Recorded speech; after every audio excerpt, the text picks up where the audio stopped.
जैसे प्रियंका गांधी कांग्रेस पार्टी इस बार महिलाओं के दम पर उत्तर प्रदेश में सत्ता हासिल करना चाहती है, ठीक उसी तरह से मुस्लिम वोटों को लामबंद करके उत्तर प्रदेश में असदुद्दीन ओवैसी अपनी जमीन तलाश रहे हैं।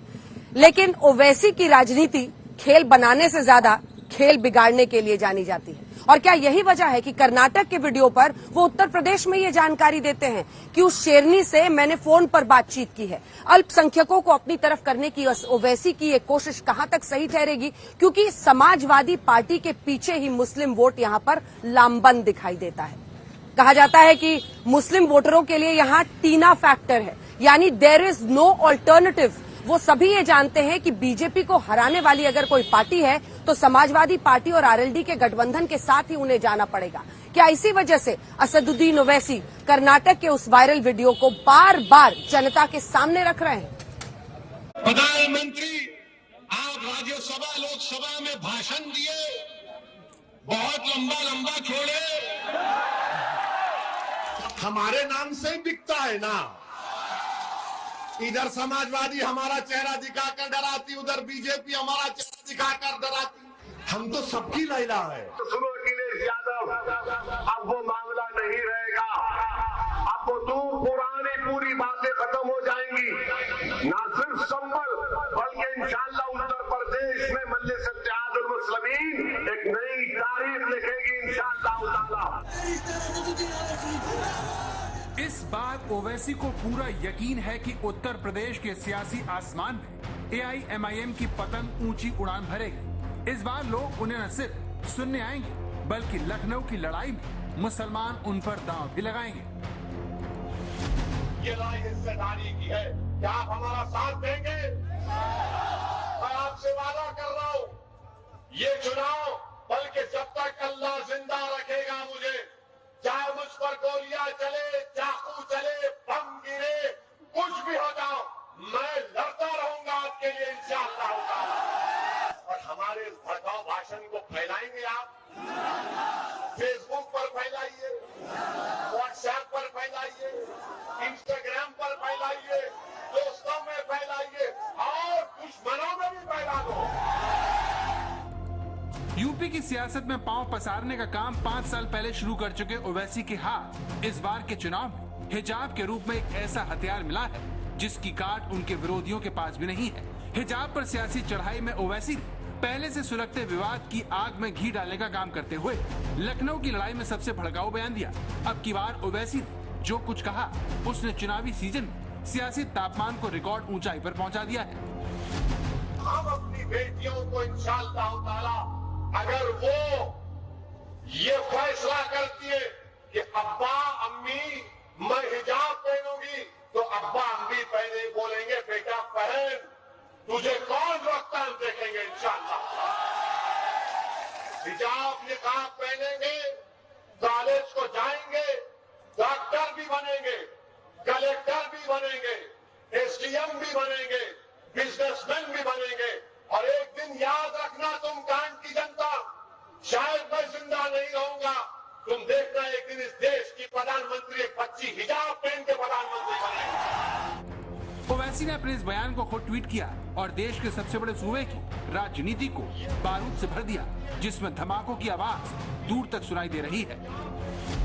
अपनी राजनीतिक रोटियां सेकने के लिए असदुद्दीन ओवैसी नफरत की राजनीति कर रहे हैं। ये हसरत उनकी पूरी होने वाली नहीं है। देश में ये अखंड भारत है। अब उनकी वो हसरत पूरी नहीं होगी जो उनके पूर्वजों ने कभी किया था, खंड खंड भारत करके। अब वो हसरत पूरी होने वाली नहीं है। यहाँ नफरत की राजनीति नहीं चलेगी। भारत की जनता किसी भी सांप्रदायिक व्यक्ति को और दूसरे दल को सपोर्ट करने वाले व्यक्ति की बात को भी समझती है, चालाकियां भी समझती है और साजिशें भी समझती है। ओवैसी साहब, आप भारतीय जनता पार्टी के पिछलग्गू हो गए हैं, इसलिए आप चुनाव को सांप्रदायिक बनाना चाहते हैं। भारतीय जनता पार्टी और उसके अनुसांगिक संगठन और ओवैसी, ये दोनों इस समय देश में एक सांप्रदायिक रंग देना चाहते हैं।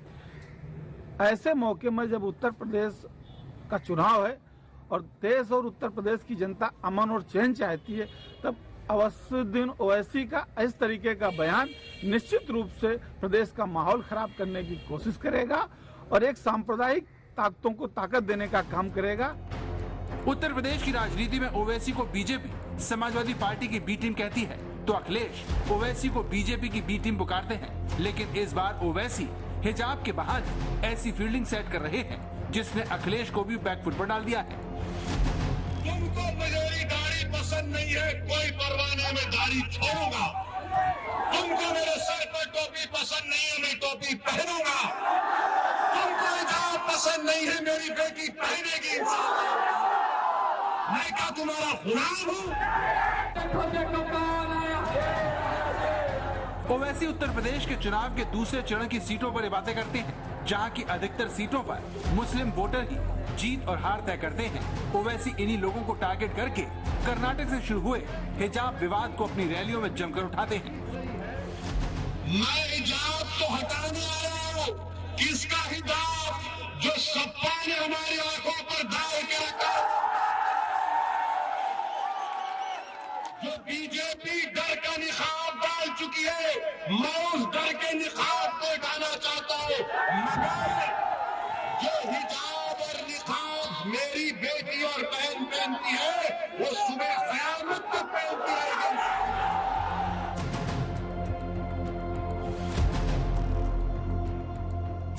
2017 के विधानसभा चुनाव में भी ओवैसी ने किस्मत आजमाई थी, लेकिन 38 में से 37 सीटों पर उनकी पार्टी की जमानत जब्त हो गई। सिर्फ संभल में उनका प्रत्याशी दूसरे नंबर पर आया। इस बार ओवैसी 100 सीटों पर दांव लगा रहे हैं, जिसमें सबसे ज्यादा सीटें मुस्लिम बहुल इलाके की हैं। ओवैसी को लगता है कि पहले उन पर हुआ हमला और अब हिजाब विवाद पर अखिलेश की चुप्पी इस बार उत्तर प्रदेश की सियासत का दरवाजा उनके लिए खोल देगी। डरोगे तो क्या बोलोगे? जब डरोगे तो अल्लाह को याद करो। ना तुमको ओवैसी से डरना है, ना प्रधानमंत्री से डरना है, ना मुख्यमंत्री से डरना है, ना अखिलेश से डरना है, किसी से नहीं डरना है सिवाय जमीन और आसमान के खालिक से। जब आप ये फैसला कर लेंगे तो सपा के लोगों की रात की नींद हराम हो जाएगी। वो बोलेंगे ये कौन सी अफीम खिला के गया ओवैसी। ओवैसी अच्छे से जानते हैं कि भारत जैसे लोकतांत्रिक देश में पीएम जनादेश से बना जाता है, ना कि पहनावे से। भारत में संवैधानिक पदों पर कई मुस्लिम हस्तियां रह चुकी हैं, लेकिन कभी उनके पहनावे को लेकर विवाद नहीं हुआ। ये सब जानते हुए भी ओवैसी ने न सिर्फ हिजाब को लेकर ऐसी बातें कही जिसने लखनऊ से लेकर हैदराबाद तक माहौल को गरमा दिया है। जनसंख्या जो तुम लोग बढ़ा रहे हो दिन रात, वो जनसंख्या को देखकर तुमने जो ये दावा किया है, ये दावा जो तुमने किया है इसको हम पूर्ण होने नहीं देंगे। और तुम्हारी जनसंख्या को किस प्रकार से ब्रेक लगाना है ये हमें अच्छे से पता है। असदुद्दीन ओवैसी, तुमने जो ख्वाब देखा है वो सिर्फ ख्वाब ही रहेगा, कभी वो ख्वाब पूर्ण नहीं होगा। ओवैसी ने कई छोटे छोटे दलों को मिलाकर इस बार गठबंधन बनाया है, जिसमें बाबू सिंह कुशवाहा जैसे नेता शामिल हैं। बिहार के पिछले विधानसभा चुनाव से उत्साह है। ओवैसी की कोशिश है कि यूपी के करीब 19% मुस्लिमों के सहारे वो छोटे छोटे दलों का सहयोग लेकर दमदार उपस्थिति दर्ज करवा सके। हिजाब जैसा भावुक मुद्दा हाथ लगने से ओवैसी की खुशी का ठिकाना नहीं है, जिसमें वो पाकिस्तान का तड़का लगाकर अपने वोटर को परोस रहे हैं। हम पाकिस्तान के लोगों से कहेंगे इधर मत देखो, उधर ही देखो। तुमको तुम्हारे पास बलूचियों का प्रॉब्लम, तुम्हारे पास क्या क्या झगड़े हैं, तुम उसको देखो। ये देश मेरा है, तुम्हारा नहीं, हमारे घर का मामला है। आप इसमें अपनी टांग या अपनी नाक मत अड़ाओ, जख्मी हो जाएंगी तुम्हारी टांग और नाक। रैलियों में जुटती भीड़ और जनता की ताली से ओवैसी को भरोसा है कि इस बार वो बिहार जैसा प्रदर्शन करेंगे। उनकी इस उम्मीद के पीछे एक बड़ी वजह 2017 का प्रदर्शन भी है। सीएसडीएस के मुताबिक यूपी के पिछले विधानसभा चुनाव में ओवैसी की पार्टी 38 में से 12 सीटों पर चौथे स्थान पर रही थी। वहीं पिछले साल के पंचायत चुनाव में उन्होंने तकरीबन 20 सीटें जीती थी। लेकिन इस बार ओवैसी को हिजाब विवाद के चलते लखनऊ की लड़ाई में अब तक के सबसे अच्छे प्रदर्शन की उम्मीद है।